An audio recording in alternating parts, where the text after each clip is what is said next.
জয় শ্রীহরি। ভাগবত কথার অনুরাগী সকল শ্রোতাবৃন্দকে সশ্রদ্ধ প্রণতি নিবেদন করে এবং শ্রবণমাত্র পরমঙ্গল সাধনকারী গ্রন্থরাজ শ্রীমদ্ ভাগবতের বন্দনা করে শুরু করছি ভাগবতের দশম স্কন্ধের একাদশ অধ্যায়, বৎসাসুর ও বকাসুর উদ্ধার। শ্রীকৃষ্ণের বাল্যলীলা তা কতই না মধুময়, কতই না রহস্যপূর্ণ। একদিকে আছে তার নির্মল হাসি, সরল খেলা, আর অন্যদিকে লুকিয়ে আছে পরমেশ্বরের অলৌকিক শক্তি। গোকুলে সেই শিশুকৃষ্ণ একের পর এক অসুরকে বধ করেছেন বটে, কিন্তু তা ছিল না বিনাশ, ছিল আত্মার মুক্তি, ছিল মোক্ষের দান। বৎসাসুর ও বকাসুর দুজনেই পেয়েছিল সেই পরম পরশ, যেখানে শাস্তি হয়ে ওঠে করুণা আর মৃত্যু হয় পরিত্রাণ। আসুন ডুবে যাই কৃষ্ণলীলার সেই মধুর অধ্যায়ে, যেখানে বধ মানে উদ্ধার, আর প্রতিটি লীলায় ধ্বনিত হয় চিরন্তন সত্যের জয়। হরি ওম তৎসৎ। তমাদিদেবম করুণানিধানম তমালবর্ণম সুইতাবতারম অপার সংসার সমুদ্র সেতুম ভজামহে ভাগবত স্বরূপম। নারায়ণম নমস্কৃত্য নরম চৈব নরোত্তমম দেবীম সরস্বতীম ব্যাসম তত জয়মতদীরয়ে। ওম নমো ভগবতে বাসুদেবায়। শ্রীল সুখদেব গোস্বামী বললেন,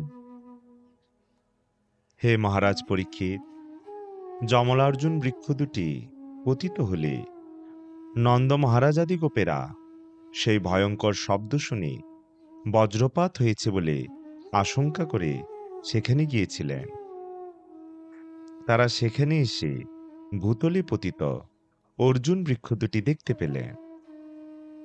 যদিও তারা দেখতে পেরেছিলেন যে বৃক্ষ দুটি নিপতিত হয়েছে, কিন্তু বিভ্রান্ত হওয়ার ফলে তারা বৃক্ষ দুটির পতনের কারণ নির্ণয় করতে পারলেন না। শ্রীকৃষ্ণ রজ্জুর দ্বারা আবদ্ধ হয়ে উদুখল আকর্ষণ করছিলেন, কিন্তু সে বৃক্ষ দুটি উৎপাটন করল কি করে? প্রকৃতপক্ষে কে সেটি করেছে? এই ঘটনার সূত্রটি কোথায়? এই সমস্ত আশ্চর্যজনক বিষয় চিন্তা করে গোপেরা উদ্বিগ্ন এবং বিভ্রান্ত হয়েছিলেন। তখন সমস্ত গোপবালকেরা বলেছিলেন, কৃষ্ণই তা করেছে।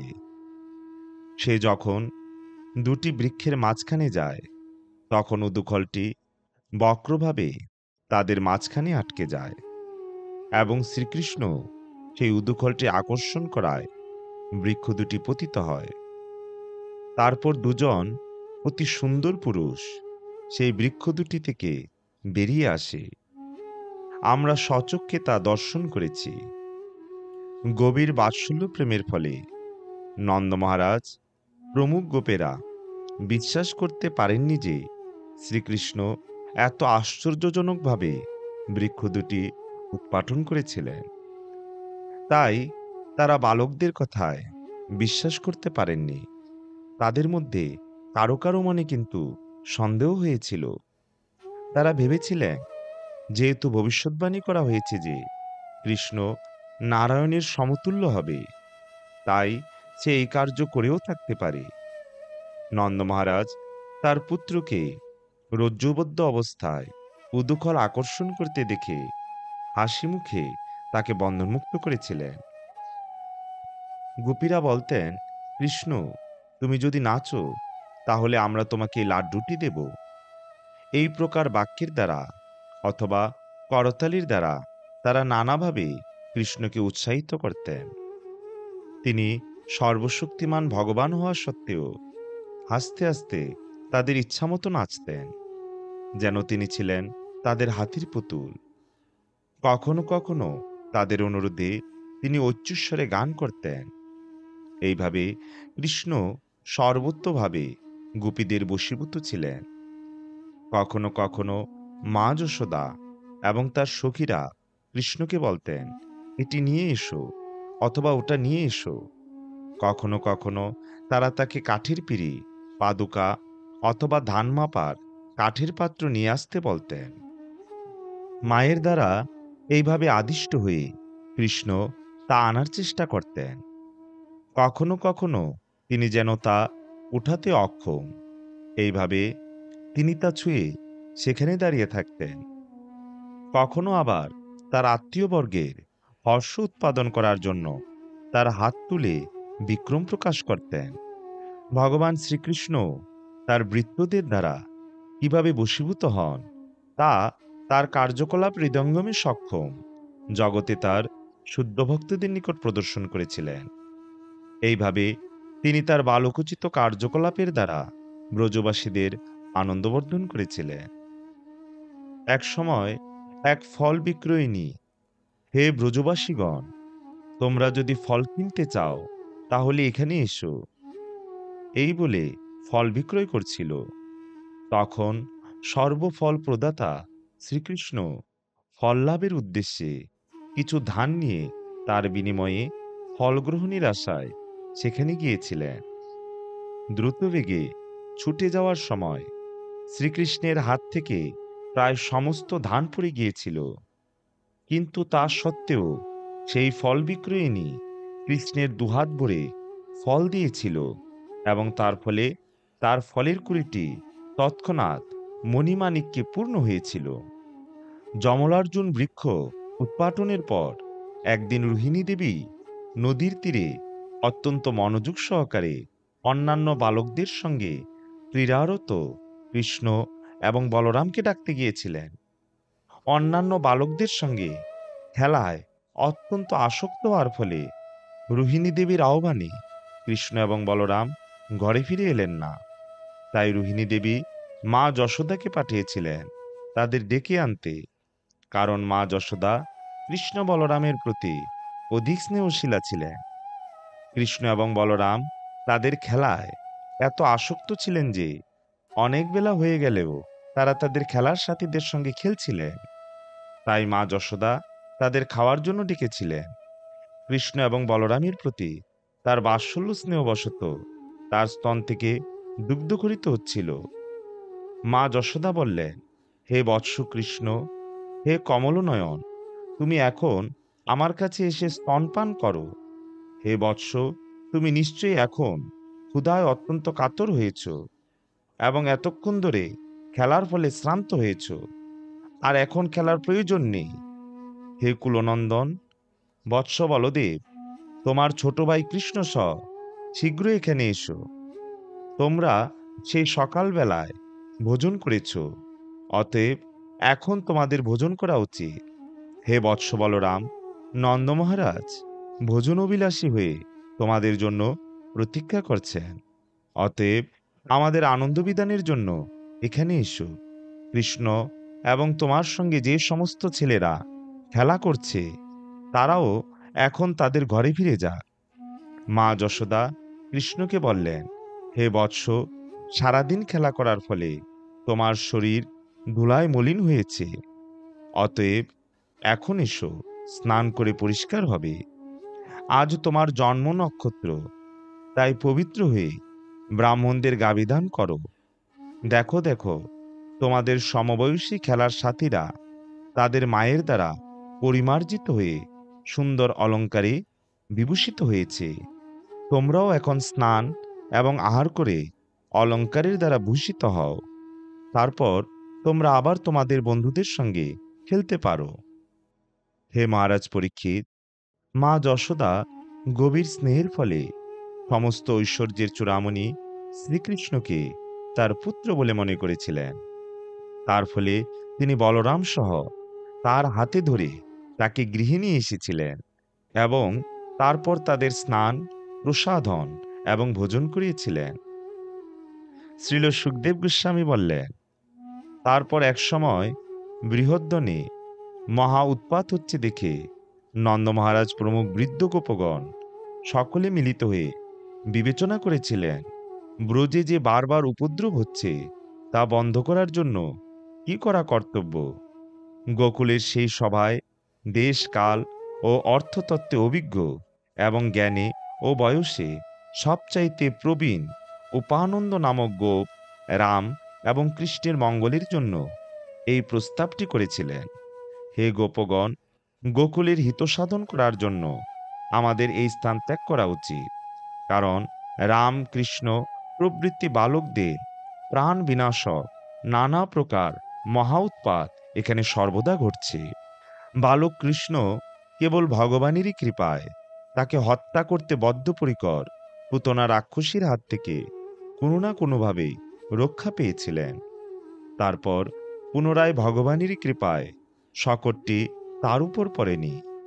তারপর ঘূর্ণিঝড় রূপী তৃণাবর্ত নামক দৈত্য তাকে হত্যা করার জন্য ভয়ঙ্করভাবে আকাশে উড়িয়ে নিয়ে যায়, কিন্তু সেখান থেকে দৈত্যটি শিলার উপর পতিত হয়। সেই ক্ষেত্রেও ভগবান শ্রীবিষ্ণু বা তার পার্শ্বদেরা শিশুটিকে রক্ষা করেছিলেন। সেদিনও বৃক্ষ দুটির পতন হওয়া সত্ত্বেও কৃষ্ণ অথবা তার খেলার সাথীদের মৃত্যু হয়নি, যদিও তারা বৃক্ষ দুটির অতি নিকটে অথবা মাঝখানে ছিল। সেটিও ভগবানের কৃপা বলে মনে করতে হবে। এই সমস্ত উপদ্রব কোনো অজ্ঞাত অসুরের দ্বারা হচ্ছে। অন্য কোনো উৎপাত করতে আসার পূর্বে আমাদের কর্তব্য এই সমস্ত বালকদের নিয়ে অন্য কোথাও চলে যাওয়া, যেখানে এই ধরনের কোনো উৎপাত হবে না। নন্দীশ্বর এবং মহাবনের মাঝখানে বৃন্দাবন নামক একটি স্থান রয়েছে। সেই স্থানটি অত্যন্ত উপযুক্ত, কারণ সেখানে গাভী পশুদের জন্য সুন্দর সবুজ ঘাস, লতা ও গুল্ম রয়েছে। সেখানে অত্যন্ত সুন্দর কানন এবং উঁচু পর্বত রয়েছে, এবং সেই স্থানটি গোপ গুপি এবং আমাদের পশুদের সুখদায়ক সমস্ত সুযোগ সুবিধায় পূর্ণ। অতএব চলো আমরা আজই এখনই সেখানে যাই। আর বিলম্ব করার কোনো প্রয়োজন নেই। তোমরা যদি আমার এই প্রস্তাবে সম্মত হও, তাহলে এখনই সমস্ত শকট প্রস্তুত করে গাভীদের পুরুভাগে নিয়ে চলো এবং আমরা সেখানে গমন করি। উপানন্দের সেই উপদেশ শ্রবণ করে সমস্ত গোপেরা একমত হয়ে সাধু সাধু বলে তা সমর্থন করেছিলেন, এবং তাদের গৃহস্থালির সমস্ত উপকরণ, পরিচ্ছদ এবং অন্যান্য সমস্ত সামগ্রী শকটে স্থাপন করে অচিরেই বৃন্দাবনের উদ্দেশ্যে যাত্রা করেছিলেন। হে মহারাজ পরীক্ষিত, তখন বৃদ্ধ বালক, রমণী এবং গৃহস্থালির সমস্ত উপকরণ শকটে স্থাপন করে এবং গাভীদের সামনে রেখে গোপেরা অতি যত্নে ধনুর্বাণ ধারণপূর্বক বেরি এবং শৃঙ্গের শব্দে চতুর্দিক মুখরিত করে তাদের পুরোহিতগণ সহ যাত্রা শুরু করেছিলেন। গোপ রমণীরা সুন্দর বসনে সজ্জিত হয়ে নবকুমকুমের দ্বারা তাদের স্তনযুগল রঞ্জিত করে কণ্ঠদেশে পদক ধারণ পূর্বক শকটে আরোহণ করেছিলেন, এবং গমনকালে তারা শ্রীকৃষ্ণের লীলাগান করছিলেন। কৃষ্ণ এবং বলরামের বিরহ সহনে অশক্ত মা যশোদা এবং রোহিণী দেবী কৃষ্ণ এবং বলরামকে সঙ্গে নিয়ে তাদের লীলা শ্রবণ করতে করতে শকটে আরোহণ করেছিলেন। এই অবস্থায় তখন তাদের অত্যন্ত সুন্দর দেখাচ্ছিল। এইভাবে তারা সমস্ত ঋতুতে সমান সুখদায়ক বৃন্দাবন ধামে প্রবেশ করে শকট সমূহের দ্বারা অর্ধচন্দ্রাকারে তাদের সাময়িক নিবাসস্থান রচনা করেছিলেন। হে মহারাজ পরীক্ষিত, রাম এবং কৃষ্ণ যখন বৃন্দাবন, গোবর্ধন এবং যমুনা নদীর তট দর্শন করেছিলেন, তখন তারা উভয়েই অত্যন্ত আনন্দিত হয়েছিলেন। এইভাবে কৃষ্ণ এবং বলরাম ছোট্ট বালকের মতো আধো আধো স্বরে কথা বলে সমস্ত ব্রজবাসীদের দিব্য আনন্দ প্রদান করেছিলেন। যথাসময়ে তারা গোবৎসদের রক্ষণাবেক্ষণ করার উপযুক্ত বয়সে পদার্পণ করেছিলেন। কৃষ্ণ এবং বলরাম তাদের গৃহের অদূরে নানাবিধ খেলার উপকরণ নিয়ে অন্য বালকদের সঙ্গে খেলা করেছিলেন এবং গোবৎসচারণ করেছিলেন। কখনো কখনো কৃষ্ণ এবং বলরাম তাদের বাঁশি বাজাতেন, কখনো কখনো তাদের গাছ থেকে ফল পারবার জন্য সুতায় পাথর বেঁধে তা ছুঁড়তেন। কখনো কখনো তারা কেবল পাথরই ছুঁড়তেন, এবং কখনো আবার তাদের পায়ের নূপুর বাজিয়ে বেল অথবা আমলকি আদি ফল নিয়ে পা দিয়ে তা আঘাত করে খেলতেন। কখনো কখনো তারা কম্বল দিয়ে নিজেদের ঢেকে কৃত্রিম গাভী এবং বৃষরূপ ধারণ করে উচ্চস্বরে শব্দ করে পরস্পরের সঙ্গে যুদ্ধ করতেন, এবং কখনো আবার তারা অন্যান্য পশুদের শব্দ অনুকরণ করতেন। এইভাবে তারা দুটি সাধারণ নরশিশুর মতো বিহার করেছিলেন। একদিন রাম এবং কৃষ্ণ যখন তাদের খেলার সাথীদের সঙ্গে যমুনার তীরে গোবৎসচারণ করছিলেন, তখন তাদের বধ করার জন্য একটি অসুর সেখানে আসে। ভগবান যখন দেখলেন যে একটি অসুর গোবৎসের রূপ ধারণ করে গোবৎসদের মধ্যে প্রবেশ করেছে, তখন তিনি বলদেবকে সেই অসুরটি দেখিয়ে বলেছিলেন, আরেকটি অসুর এখানে এসেছে। তারপর তিনি ধীরে ধীরে সেই অসুরটির কাছে গিয়েছিলেন, যেন তিনি অসুরটির অভিপ্রায় কিছুই বুঝতে পারেননি। তারপর শ্রীকৃষ্ণ সেই অসুরটির পিছনের পা এবং লেজটি ধরে প্রচণ্ড বেগে অসুরটি দেহত্যাগ না করা পর্যন্ত তা ঘোরাতে থাকে, এবং তারপর তা একটি কপিত বৃক্ষের উপর ছুঁড়ে ফেলে। যখন সেই বিশালাকায় দৈত্যের দেহের ভারে কপিত বৃক্ষটি ভেঙে পড়ে, তখন সে অসুরটির দেহটিও ভূপতিত হয়। অসুরের মৃতদেহটি দর্শন করে সমস্ত গোপবালকেরা উচ্ছ্বসিতভাবে বলে উঠেছিল, কৃষ্ণ, খুব ভালো হয়েছে, খুব ভালো হয়েছে, তোমাকে ধন্যবাদ। স্বর্গের দেবতারাও অত্যন্ত প্রসন্ন হয়েছিলেন, এবং তাই তারা ভগবানের উপর পুষ্পবর্ষণ করেছিলেন। সেই অসুরটিকে সংহার করার পর কৃষ্ণ এবং বলরাম তাদের প্রাতরা সমাপ্ত করেছিলেন, এবং গোবৎসদের চারণ করতে করতে ইতস্তত বিচরণ করেছিলেন। কৃষ্ণ এবং বলরাম সমস্ত জগতের পালক, কিন্তু এখন তারা গোপালক রূপে গোবৎসদের পালন করেছিলেন। একদিন কৃষ্ণ বলরাম সহ সমস্ত বালকেরা তাদের নিজ নিজ গোবৎসদের জলপান করাবার জন্য জলাশয়ের নিকট উপস্থিত হয়ে তাদের জলপান করিয়েছিলেন, এবং তারপর তারা নিজেরাও জলপান করেছিলেন। বালকেরা সেই জলাশয়ের নিকটে বজ্রাঘাতে ভগ্ন গিরিশৃঙ্গ সদৃশ একটি বিশাল শরীর দর্শন করেছিলেন। এই প্রকার এক বিশাল প্রাণী দর্শন করে তারা ভীত হয়েছিলেন। সেই বিশালাকায় অসুরটি ছিল বকাসুর। সে এক তীক্ষ্ণ চঞ্চু বকের রূপ ধারণ করেছিল। সেখানে এসে সে সহসা শ্রীকৃষ্ণকে গ্রাস করেছিল। বলরাম এবং অন্যান্য বালকেরা যখন দেখলেন যে বিশাল বকটি শ্রীকৃষ্ণকে গ্রাস করেছে, তখন তারা প্রাণহীন ইন্দ্রিয়ের মতো প্রায় অচেতন হয়ে পড়েছিলেন। ব্রহ্মারূপী পিতা গোপাল বালকরূপী শ্রীকৃষ্ণ অগ্নির মতো উত্তপ্ত হয়ে সেই অসুরের তালুমূল দহন করেছিলেন, এবং তার ফলে সেই বকাসুর তৎক্ষণাৎ তাকে উদ্গীরণ করেছিলেন। কৃষ্ণকে গ্রাস করা সত্ত্বেও অক্ষত দেখে সে পুনরায় তার তীক্ষ্ণ চঞ্চুর দ্বারা শ্রীকৃষ্ণকে আক্রমণ করেছিলেন। বৈষ্ণবদের প্রতি শ্রীকৃষ্ণ যখন দেখলেন যে কৃষ্ণের সখা বকাসুর পুনরায় তাকে আক্রমণ করতে উদ্যত হয়েছে, তখন তিনি তার হাত দিয়ে সেই অসুরের চঞ্চুদয় ধারণ করে সমস্ত গোপবালকদের সম্মুখে বিরন ঘাসের মতো তাকে দ্বিধাবিভক্ত করেছিলেন। এইভাবে অসুরটিকে বধ করে শ্রীকৃষ্ণ দেবতাদেরও আনন্দ বিধান করেছিলেন। তখন স্বর্গের দেবতারা বকাসুরের শত্রু শ্রীকৃষ্ণের উপর নন্দকাননজাত মল্লিকা পুষ্প বর্ষণ করেছিলেন, এবং দুন্দুবি ও শঙ্খ বাজিয়ে তার স্তব করে তাকে অভিনন্দন জানিয়েছিলেন। তা দেখে গোপ বালকেরা বিস্মিত হয়েছিলেন। প্রাণ ফিরে এলে যেমন ইন্দ্রিয় সমূহ শান্ত হয়, তেমনি এই বিপদ থেকে কৃষ্ণ মুক্ত হলে বলরাম প্রভৃতি বালকেরা যেন তাদের প্রাণ ফিরে পেয়েছিলেন। তারা সুস্থ চিত্তে শ্রীকৃষ্ণকে আলিঙ্গন করেছিলেন, এবং তারপর তাদের নিজ নিজ গোবৎসদের একত্র করে তারা ব্রজভূমিতে ফিরে গিয়ে উচ্চস্বরে সেই ঘটনাটি কীর্তন করেছিলেন। বনে বকাসুর বধের ঘটনা শ্রবণ করে গোপ এবং গোপীরা অত্যন্ত আশ্চর্যান্বিত হয়েছিলেন।